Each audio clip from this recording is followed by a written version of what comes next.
Listo.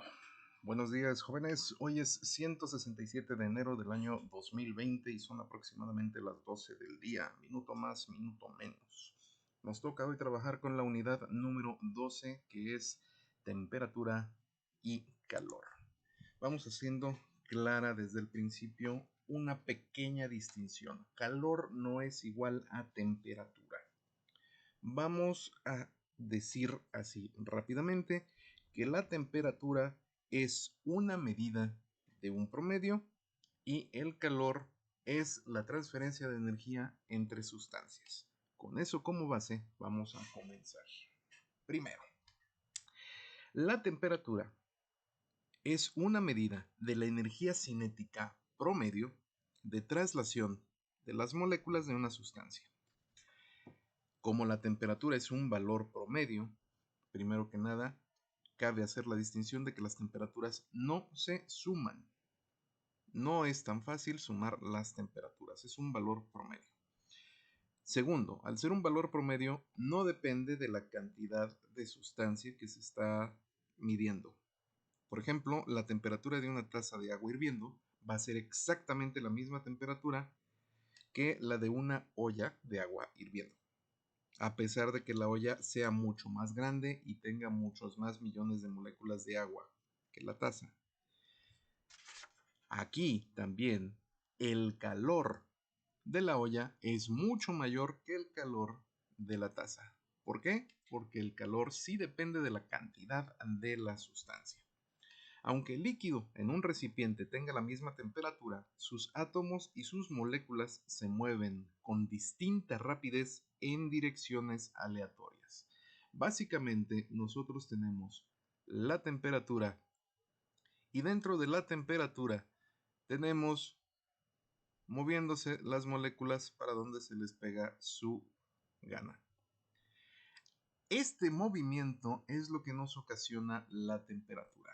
Algunos van a estar más calientes que otros, otros van a estar más fríos que otros y van a chocar entre sí. En este choque, por pura energía cinética, vamos a tener el cambio de temperatura. ¿A qué me refiero? Una molécula que viene muy rápida es por tanto más caliente que una molécula que viene más lenta. Al momento de impactarse una con la otra, la molécula más rápida se va a detener y por tanto su movimiento es equivalente a que se enfriara, y la molécula más lenta se va a acelerar y por tanto su movimiento es equivalente a que se calentara. Cuando el movimiento se da constantemente y los choques son constantes con la misma energía y no se pierde energía en el sistema, la temperatura se mantiene constante. Ojo aquí porque esto solo se refiere al interior del sistema. Nosotros podemos tener un sistema que no está cerrado y entonces la temperatura no se va a mantener. La temperatura siempre tiende a detenerse porque la cinética implica energía. Si no hay energía, nos quedamos quietecitos. ¿Por qué no nos mantenemos simple y sencillamente moviéndonos como la ley de Newton? Porque la ley de Newton misma nos indica que estamos perdiendo energía, estamos perdiendo trabajo en forma de calor. ¿Okay? Si el sistema está abierto, digamos, una taza que está emitiendo calor, la taza, que es un sistema, está pasándole energía a la atmósfera, que es otro sistema. Si consideramos nosotros a la taza y la atmósfera como un solo sistema, entonces la energía no se pierde. Bien. Entonces, si caliento más cualquier líquido, cualquier metal, cualquier sólido, cualquier gas, la rapidez de promedio de sus moléculas se va a incrementar, lo que hace que aumente la energía cinética de las moléculas y por tanto esto aumenta la temperatura del líquido.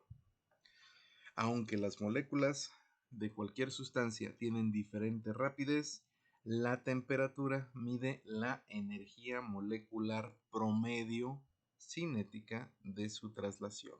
Promedio. Ese promedio es la razón por la que las temperaturas no se pueden sumar directamente. Vamos entonces a explicar un poquito más sobre cómo se mide la temperatura. Ya hemos dicho que tiene que compararse la temperatura con algo más. En este caso podemos comparar la temperatura de, digamos, mi taza con mi termo. La temperatura de mi taza puede ser más fría, esto es, las moléculas en su interior están más quietas que las moléculas del termo. Sin embargo, porque siempre hay un pero, no es precisamente agradable comparar la temperatura de algo caliente con la temperatura de algo frío. Por eso empleamos un curioso artefacto llamado termómetro. El termómetro nos sirve para medir los cambios de las propiedades de una sustancia. Generalmente podemos utilizar un termómetro lleno de un líquido. Si este líquido tiene unas propiedades específicas que podamos medir directamente y que no van a cambiar bajo ninguna circunstancia común, entonces tenemos un termómetro preciso. ¿Con qué lo hacemos? Generalmente con mercurio y vidrio, que tienen coeficientes de expansión que son muy estables. El mercurio, por ejemplo, es directamente proporcional a la temperatura de la sustancia con la que se compara. Yo tomo un termómetro de vidrio, lo pego a mi sustancia y se hace un cambio promedio de temperatura que el mercurio lo va a marcar subiendo o bajando del interior hueco de vidrio. Como el termómetro de mercurio es excepcionalmente estable, podemos marcar una temperatura excepcionalmente precisa. No es únicamente el único material pues con el que podemos realizar esta temperatura. Se puede utilizar un líquido graduado, se puede utilizar una cera graduada, se puede utilizar mercurio, se puede utilizar un montón de cosas, pero el mercurio es muy preciso. Para poder utilizar esta temperatura necesitamos establecer un parámetro de medición. Estos parámetros se han realizado de varias formas. ¿Qué formas? Tenemos lo que llamamos escalas. Las escalas nos permiten comparar temperaturas promedio con respecto a cosas que sabemos, cuando menos en teoría, que no van a cambiar por sí mismas. Un ejemplo de esto es la escala Kelvin. Bueno, está muy bajito esto. Sí, Kelvin. Lord Kelvin, Lord William Thomson, varón de Kelvin, creo que era varón, estableció una escala absoluta de temperatura. En tanto que hay otras escalas como la Celsius, que es relativa. Qué fea quedó esa T.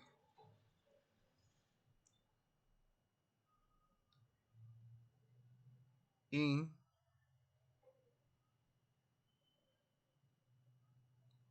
la Fahrenheit, que también es relativa. De estas tres escalas, y voy a poner a Lord Kelvin también. De estas tres escalas, las más comunes en la Tierra son Celsius, Fahrenheit y Kelvin, y la Celsius es una de las más antiguas. El astrónomo sueco Anders Celsius utilizó una escala en la cual el 0 con toda lógica, es la temperatura de congelación del agua.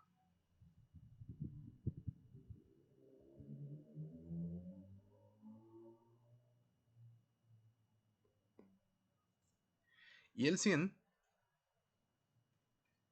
Celsius, es la temperatura de ebullición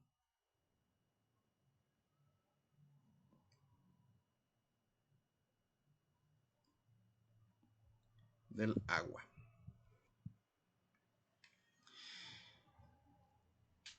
Celsius, que era una persona precisa, decidió que la congelación del agua debía ser su punto cero de temperatura, y para que la temperatura siempre fuera la misma, tomó una medida de agua con unas características del agua.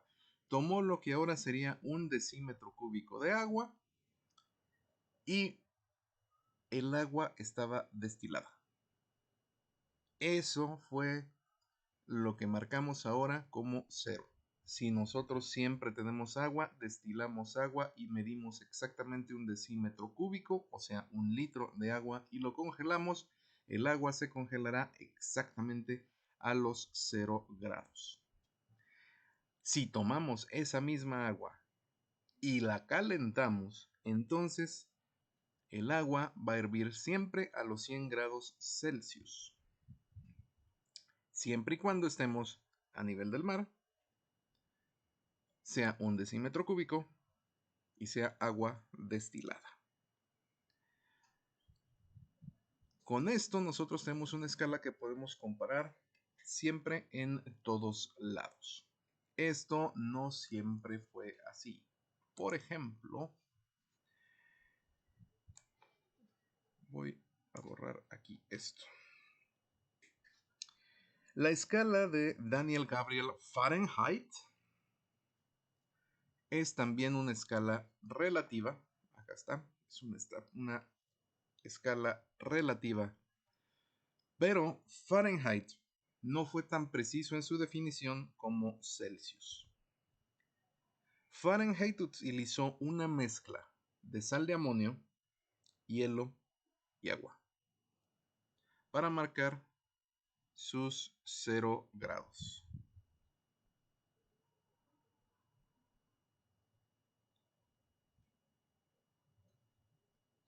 Y no es congelación, es la temperatura más baja que logró encontrar.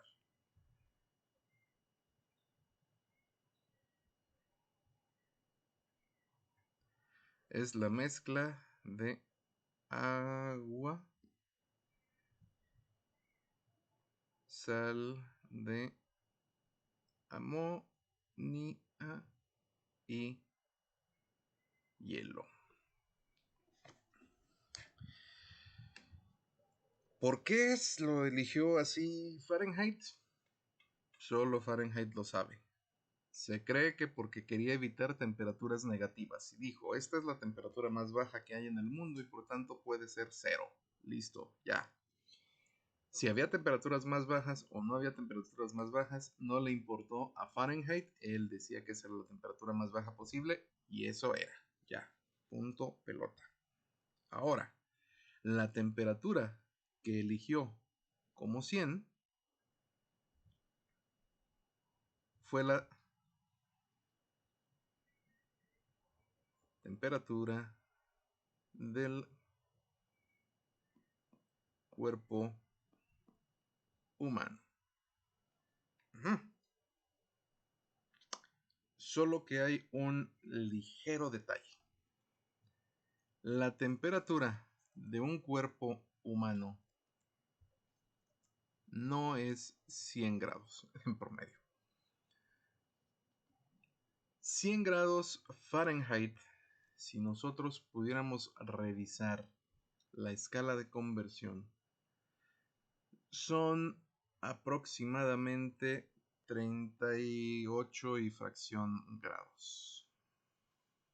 ¿Cuántos son 100 grados Fahrenheit en grados Celsius?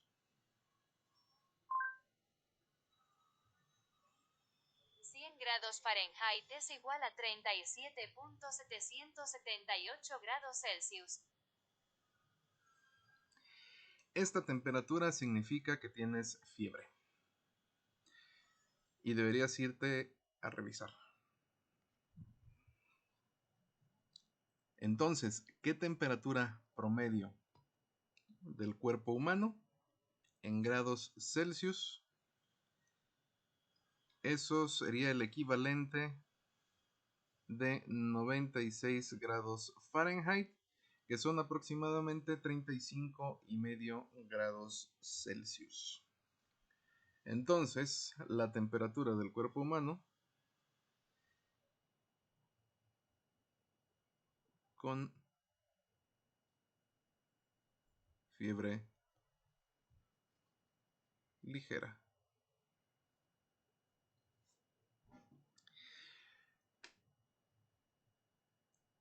Celsius tenía una escala precisa, Fahrenheit no. 30 grados en la escala Fahrenheit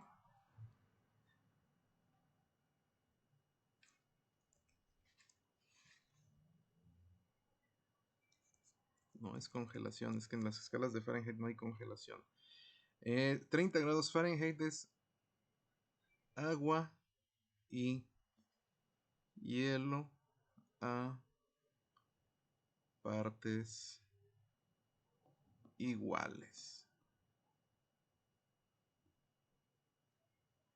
Ahora sí, ahí está.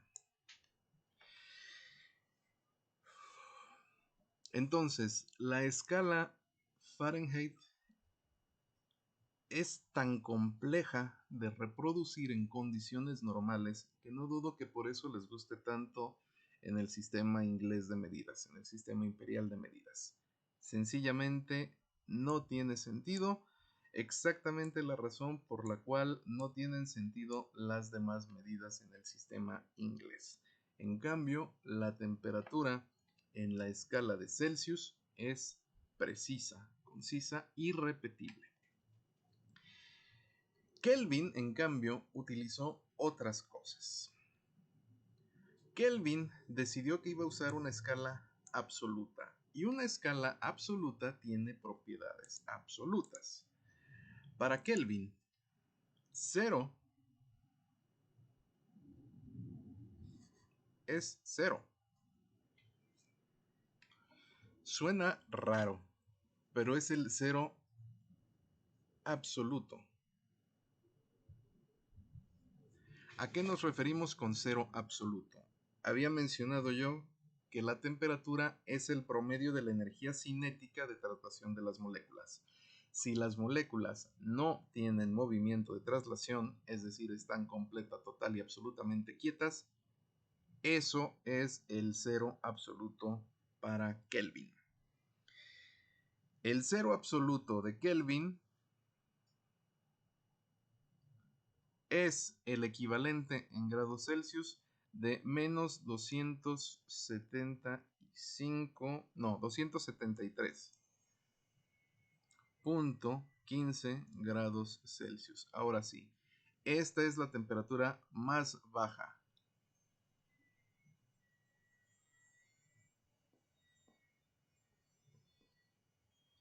Y la escala Kelvin no tiene grados negativos.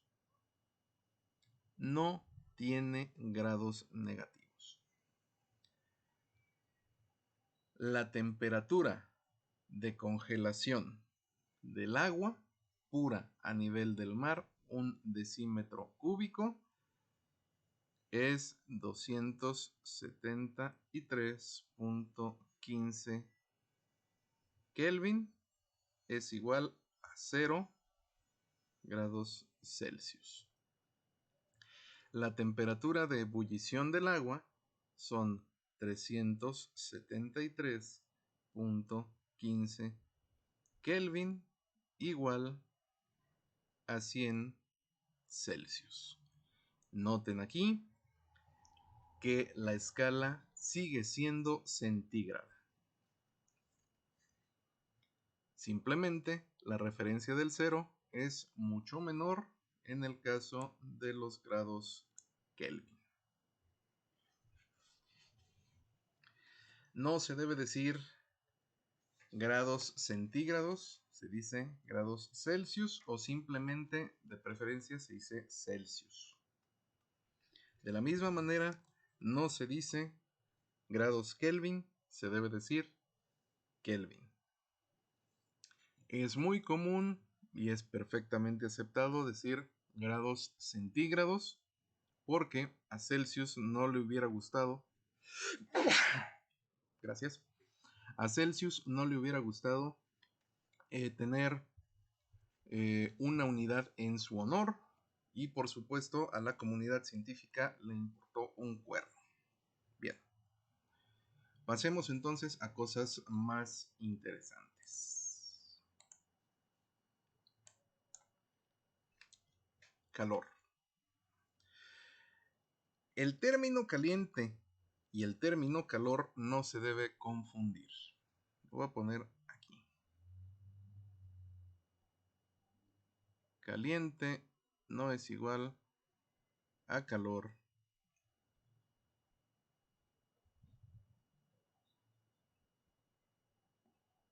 Y temperatura tampoco es igual a calor.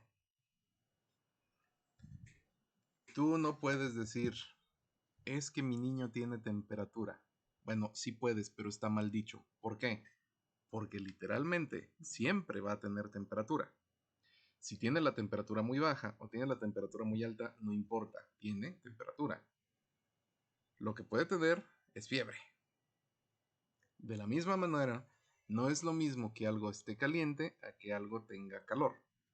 Porque si lo notamos con la escala de Kelvin, todo va a tener calor. En cuanto tenga una pequeña cantidad de movimiento, significa que hay una energía fluyendo en el interior de los objetos y eso es el calor.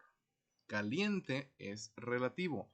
Cuando algo está caliente, eso significa única y exclusivamente que nosotros los humanos decimos que está caliente. En la referencia humana, caliente lo mismo es una taza de café que la temperatura del sol. Y no es lo mismo 50 grados centígrados que 10 millones de grados centígrados. Tampoco es lo mismo decir grados centígrados que Celsius, pero pues digo ya a mi edad ya no se me quita. Bueno, los cuerpos no tienen calor. Cuando el calor entra en un cuerpo, se transforma en energía cinética molecular y hace que las moléculas aumenten su movimiento hasta que todo el cuerpo tiene una temperatura promedio aceptable en el sistema. No es exactamente así como se transfiere la temperatura. La temperatura en un objeto siempre empieza con una especie de gradiente. Este gradiente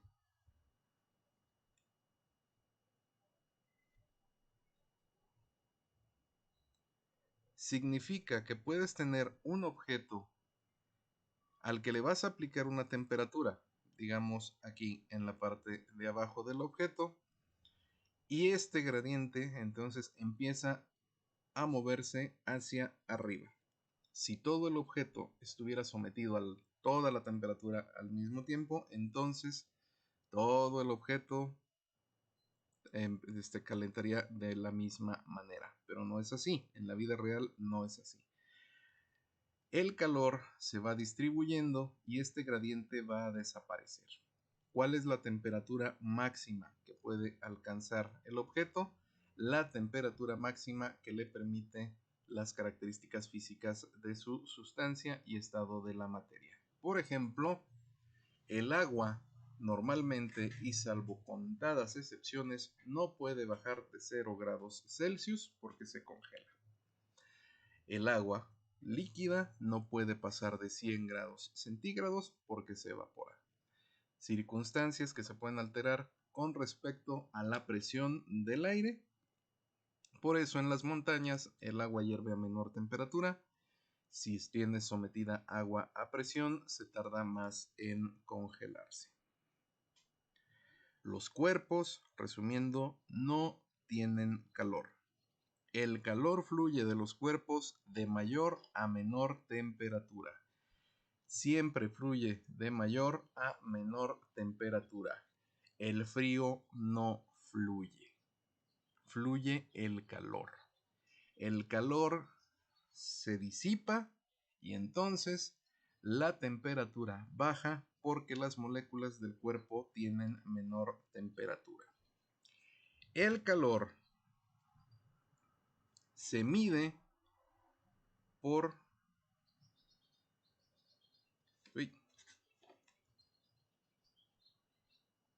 joules. El calor se mide por joules. Es la cantidad de energía que tiene el sistema. Los joules nos pueden servir para medir la cantidad de energía que proporcionan los alimentos. Pero para eso normalmente utilizamos los kilojoules porque requerimos mucha energía. Pero normalmente se ha usado la convención de la caloría y más que nada la kilocaloría. Si ustedes toman una etiqueta común y corriente de cualquier producto, digamos mi salsita Valentina aquí, pueden observar, bueno, en este caso ustedes no pueden observar gran cosa porque está al revés, pero lo voy a transformar. Ahora sí, aquí, bueno, cuando menos en teoría, ahí se ve. Tenemos nosotros una energía por porción y una energía por envase. En el caso específico de la salsita, una porción nos proporciona 1 kilocaloría. Todo el envase nos proporcionaría 90 kilocalorías. 1 kilocaloría son 1000 calorías. Y 1 caloría son 4.184 joules. Así que ahí tenemos la primera equivalencia.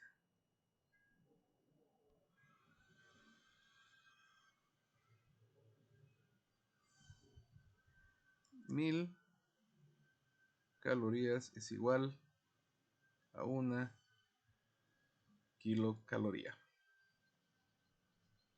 1 caloría son 4.184, bien hecho ese 8, 184 joules. Bueno, sin el punto total. 1 caloría es equivalente a la cantidad de calor necesaria para aumentar 1 gramo de agua 1 grado Celsius.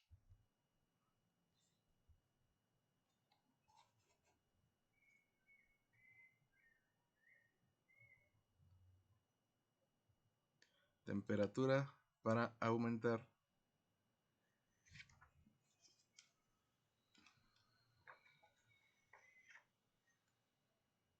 Ay, qué feo, qué feo, qué feo.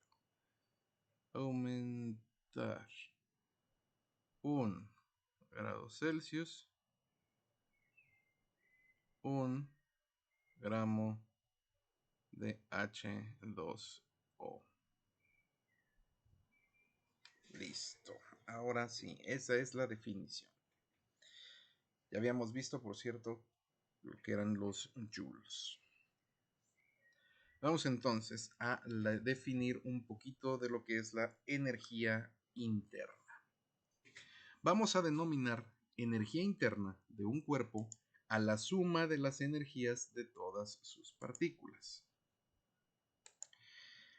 Las moléculas pueden tener energía cinética, energía rotacional, energía de vibración y además energía potencial intermolecular, que puede ser debido a fuerzas gravitatorias, electromagnéticas y hasta nucleares. El calor no fluye de un cuerpo de mayor energía interna al de mayor energía,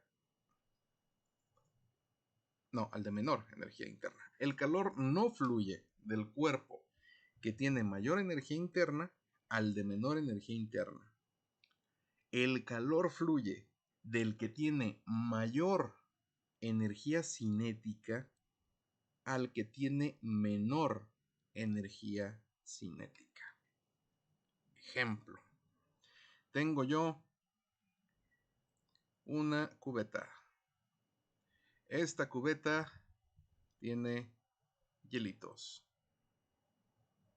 Los hielos están a, digamos, menos 10 grados Celsius. Tengo yo una pequeña tetera. Tengo ganas de dibujar una tetera.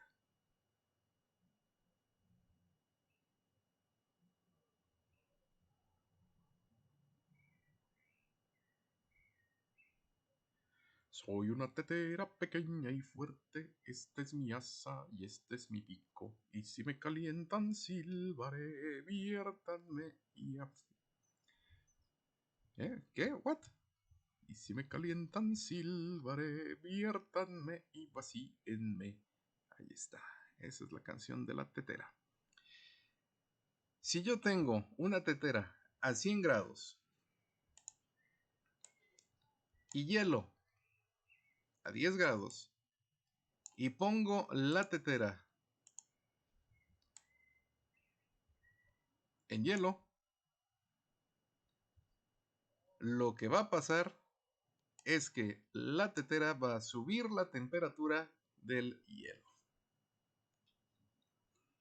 ¿Por qué? Porque aunque la tetera tenga menos masa que la cubeta de hielo, tiene más energía cinética molecular total. No es que el hielo enfríe la tetera, es que la tetera calienta el hielo. Vamos a alcanzar aquí un equilibrio térmico. Dos sustancias van a estar en equilibrio térmico cuando, al ponerse en contacto, su energía cinética molecular, la energía cinética promedio se iguala. Y entonces ya no hay transferencia de calor entre ellas. Las temperaturas no se suman. Las temperaturas se promedian en proporción directa al tipo de sustancia, cantidad de masa y temperatura promedio de esa sustancia. Eso significa que yo definitivamente no puedo sumar 0 centígrados más 0 centígrados y por supuesto no puedo sumar 32 Fahrenheit más 32 Fahrenheit.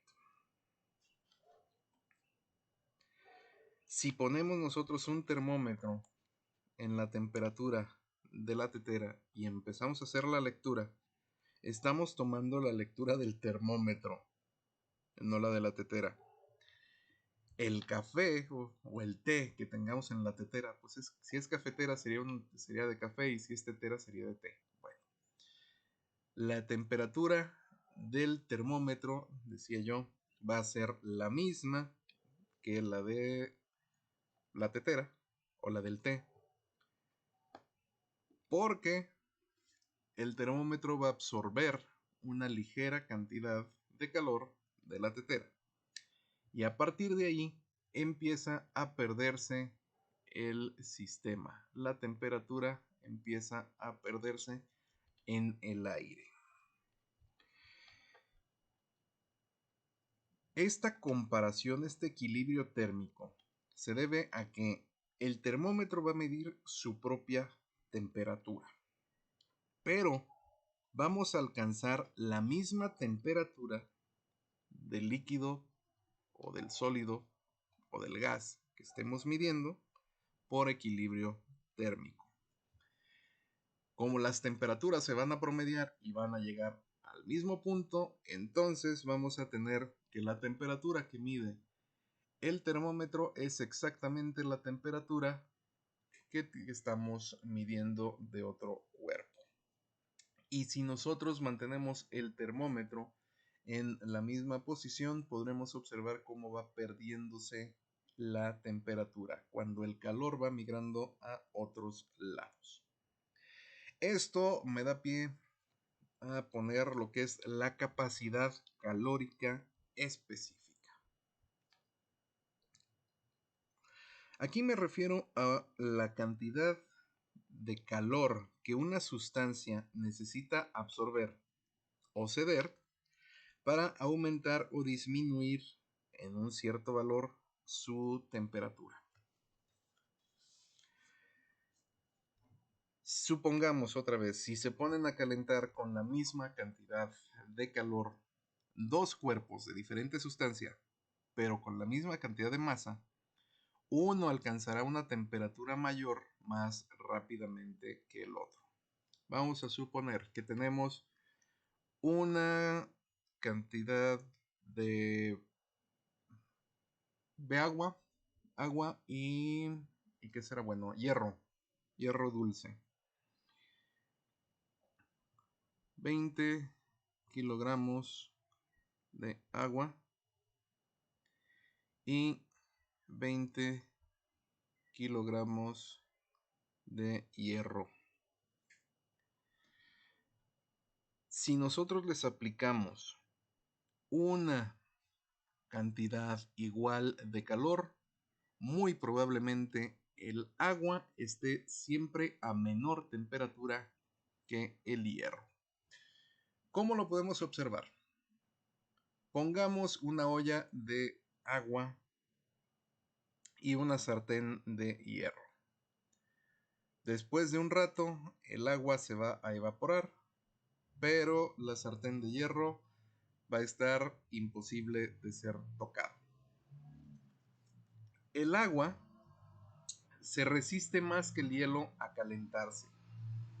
Por tanto, tiene un coeficiente de capacidad calorífica mayor que el hierro.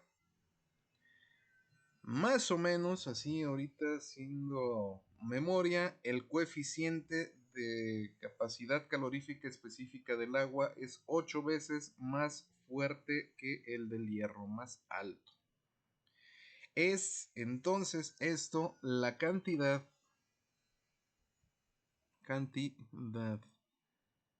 de calor necesaria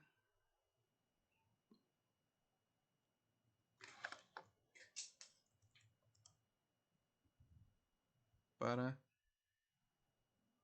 aumentar eh, en un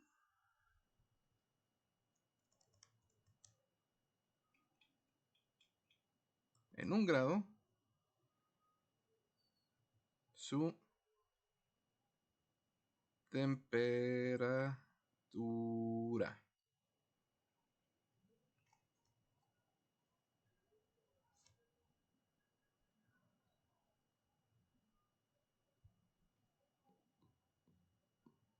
Vamos a suponer que la masa está en gramos. Normalmente en el sistema métrico mediríamos la masa en kilogramos, pero por simplicidad ahorita lo voy a medir en gramos.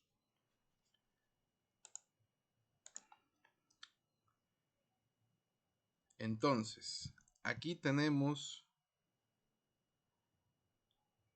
una C. Esta es una C común y corriente, no es la misma C en cursiva de la velocidad de la luz. Este es C del coeficiente de calor. Es igual al calor necesario para hacer variar la temperatura. Entonces, esta C es la capacidad calorífica específica de la sustancia. Esta Q es el calor necesario para cambiar la temperatura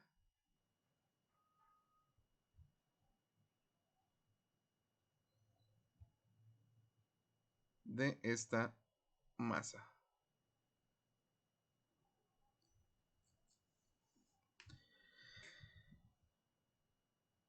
Coeficiente de capacidad calorífica específica del agua. Se escribe C. Agua es igual a 1 caloría por cada grado Celsius. El agua es muy inusual en el sentido de que es la que tiene generalmente el mayor valor de las sustancias más comunes. Una sustancia muy simple que se comporta de una manera muy extraña, comparado con el resto de las sustancias. De hecho, hay quien podría decir que es al revés. Las demás sustancias son las que se comportan extraño. El coeficiente del agua, entonces, siempre es 1 caloría por gramo. Pero el coeficiente del hierro es equivalente a 0.113 calorías por cada grado Celsius. La plata, esta es mayúscula, vamos a hacerlo más chiquito. La plata tiene un coeficiente de 0.060 calorías por grado Celsius.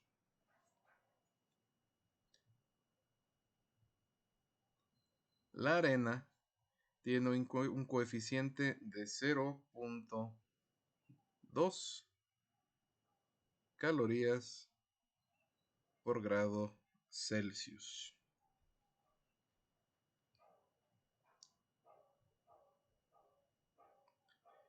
Y el agua de mar tiene un coeficiente de 0.945 calorías por grado Celsius. ¿Qué significa esto? Que en circunstancias iguales, recibiendo la misma cantidad de joules de temperatura, la plata, argentum, será quien se caliente más rápido, seguido del fierro, luego de la arena, luego del agua de mar. El agua destilada pura es el que tiene el mayor coeficiente de temperatura. Entonces, la cantidad de calor recibido o cedido por una sustancia es simplemente el despeje de esta ecuación. Básicamente, Q, lo voy a poner en otro color. Q va a ser igual a masa por coeficiente por cambio de temperatura. Punto pelota. Podemos nosotros comenzar a comparar entonces la calorimetría de muchas sustancias. Solo necesitamos conocer su temperatura, su cambio de temperatura, su masa, su cantidad total de masa y el coeficiente de la capacidad calórica específica. Aquí viene otra cuestión que es la que nos permite en realidad medir a la temperatura. Cuando menos medirla con precisión y por qué tienen que emplearse cierto tipo de sustancias y por qué esa sustancia suele no ser el agua. Expansión térmica. Cuando nosotros tenemos una sustancia, es normal que al aplicársele calor, la sustancia se expanda y se expanda de manera lineal. No es propiedad normal de los materiales expandirse y contraerse con la temperatura en puntos de inflexión. El hierro, por ejemplo, de manera normal, tiene una expansión lineal. El mercurio tiene una expansión lineal. Si nosotros tenemos una cantidad de calor y una temperatura, esta longitud será lineal. Y es exactamente al revés aquí. Entonces se expande de manera lineal con la temperatura. El agua no. El agua es un material muy raro que se expande, se contrae y luego se vuelve a expandir. Así es. Se expande, se contrae y luego se vuelve a expandir. ¿Por qué? Nadie lo sabe todavía a ciencia cierta. El agua se comporta así y ya. De hecho, los físicos sí saben por qué, pero yo no soy físico. Soy ingeniero civil y para mí me basta saber que el agua se contrae en un punto determinado. Este punto suele darse alrededor de los 4 grados centígrados, los 4 grados Celsius, que es el punto con mayor densidad del agua. Aquí se contrae. Hacia los 3 grados se vuelve a expandir, 0 grados se vuelve a expandir y entonces empieza a contraerse. Este punto es complicado. Bien. La mayor parte de las sustancias se dilatan o se expanden cuando aumentan su temperatura. Y esta expansión la podemos medir de manera sencilla. Nos basta literalmente con medirla. Pero también la podemos calcular para hacer predicciones. Estas predicciones son simplemente el cambio en la longitud es equivalente a alfa lima delta tango. Este delta L es el cambio de longitud del cuerpo.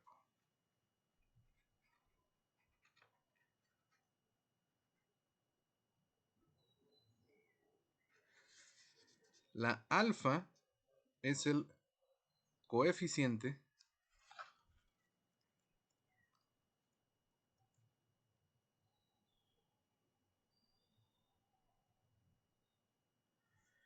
de dilatación.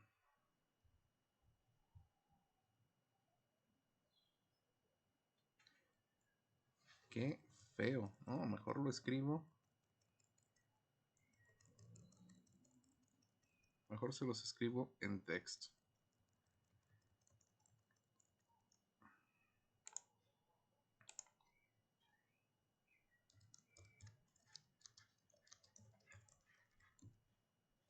Cambio de longitud. Ahora sí. Va a ser igual al coeficiente lineal de dilatación térmica.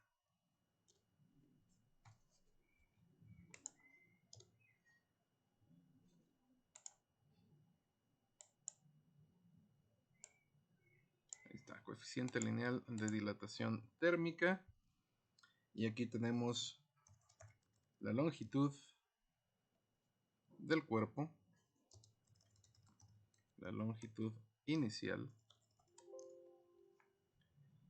Y aquí tenemos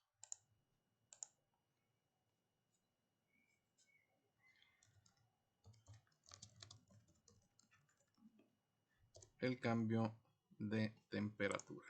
Ahora sí.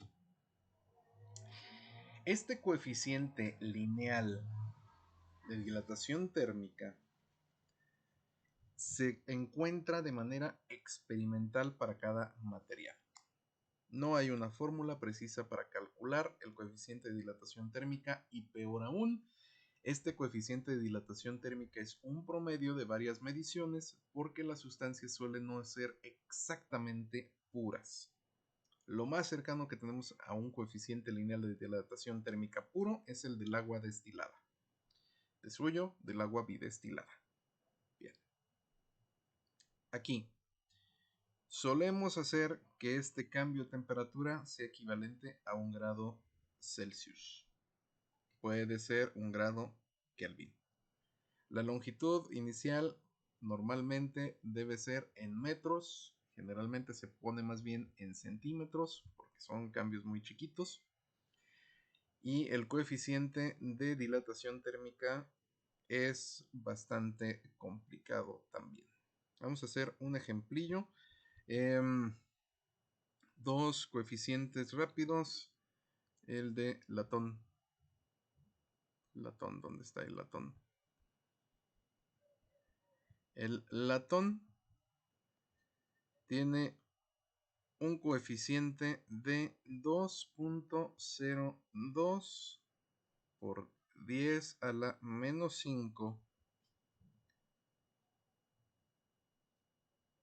de cada grado Celsius. El hierro es 1.6 por 10 a la menos 5 por cada grado Celsius.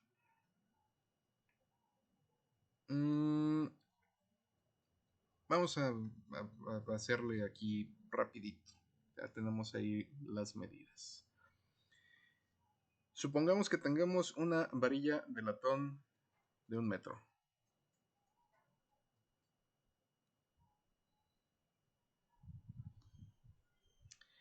Y le vamos a aumentar, denme rápido una cifra, 80 grados, perfecto.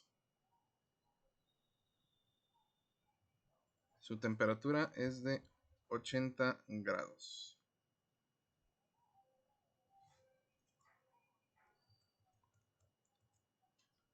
Temperatura igual 80 grados Celsius. Ahí está. Vamos a suponer que la temperatura final, el cambio de la temperatura, ahí está, ahora sí, va a ser de 80 grados y la temperatura original la vamos a tomar desde los 0 grados Celsius. Nos vamos a quitar así ahorita de cuentas y rápidamente vamos a poder tener que nuestro delta es igual al 2.02 por 10 a la menos 5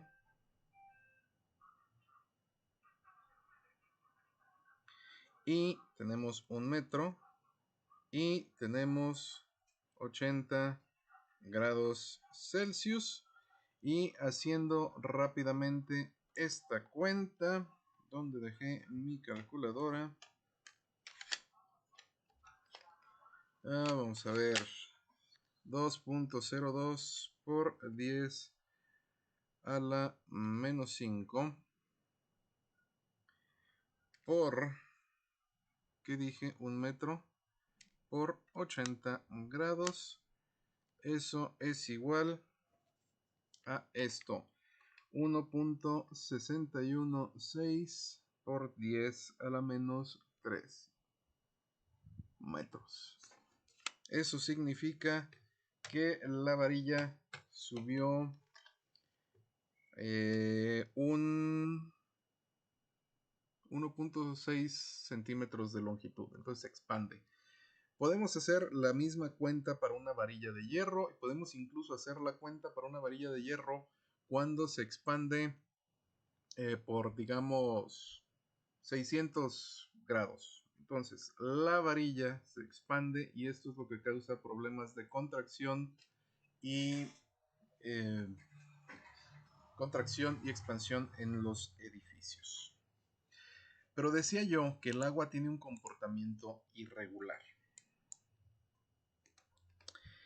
El agua tiene su densidad máxima a los 4 grados Celsius. H2O tiene una densidad max a los 4 Celsius. A partir de aquí, la temperatura,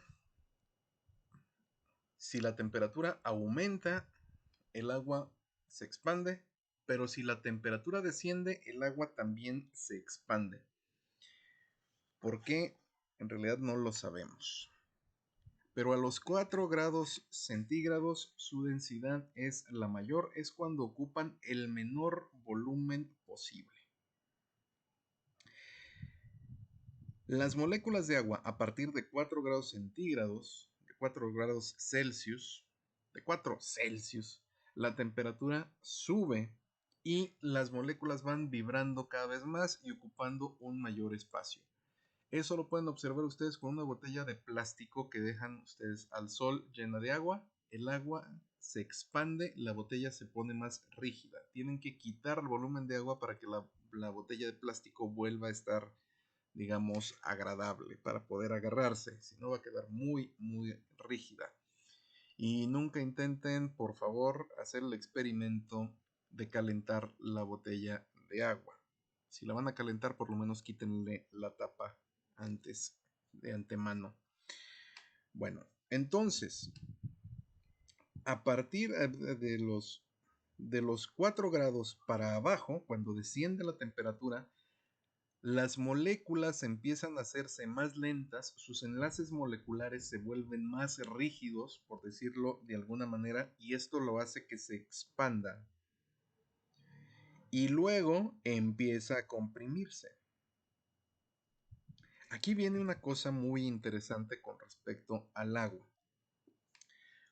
El agua más pesada es el agua más densa.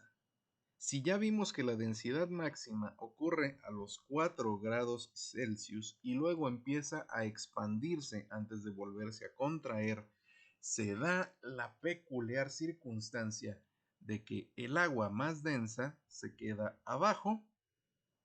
Es más, le voy a cambiar un poquito el color para que se note. El agua más densa la tenemos abajo y luego tenemos un agua menos densa y las cosas menos densas que otras más densas flotan.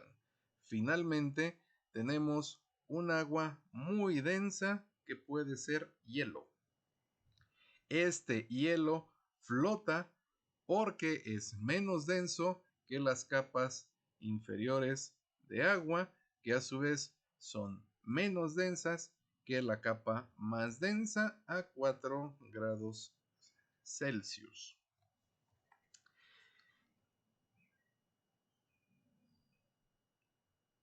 El hielo flota. Por eso, en el salvaje norte y el salvaje sur, cerca de los polos, los lagos se pueden congelar y aún así, debajo del agua, debajo de la capa de hielo en el agua, los peces pueden seguir viviendo, porque aunque hace mucho frío, el agua sigue líquida. En verano, el agua hará exactamente lo opuesto. El agua fría permanece en la parte de abajo porque es más densa. Luego tenemos un agua más tibia y luego tenemos un agua más caliente. ¿Por qué? Porque el agua caliente es menos densa que el agua tibia, que a su vez es menos densa que el agua fría. Y aquí tenemos una temperatura en la parte de abajo del agua de 4 grados centígrados porque es la más densa. Y luego podemos tener una temperatura de 10 grados y luego podemos tener una temperatura de 20 grados. Por tanto, en invierno los peces se van para abajo porque es donde está más caliente y en verano los peces se van para abajo porque es donde está más frío. Así es, de eso se trata. El agua del fondo del lago va a estar más calientita que el agua congelada en la parte superior en invierno y el agua En verano, en la parte de abajo va a estar más fresquita que el agua en la parte superior. Nótese aquí también una cosa muy importante: por este comportamiento irregular del agua es que el agua es muy difícil de mantener una temperatura constante en las albercas. Básicamente con esto nos vamos a quedar por hoy. Y mañana, si todo sale bien, vamos a trabajar con la transferencia de calor. Vamos a estar ya en la unidad 13 y ya estamos a punto de terminar el remedial de física. Siendo entonces la hora que sea, yo ya no sé, porque además esto está grabado. Nos vemos en la próxima unidad. Hasta la vista, muchachos.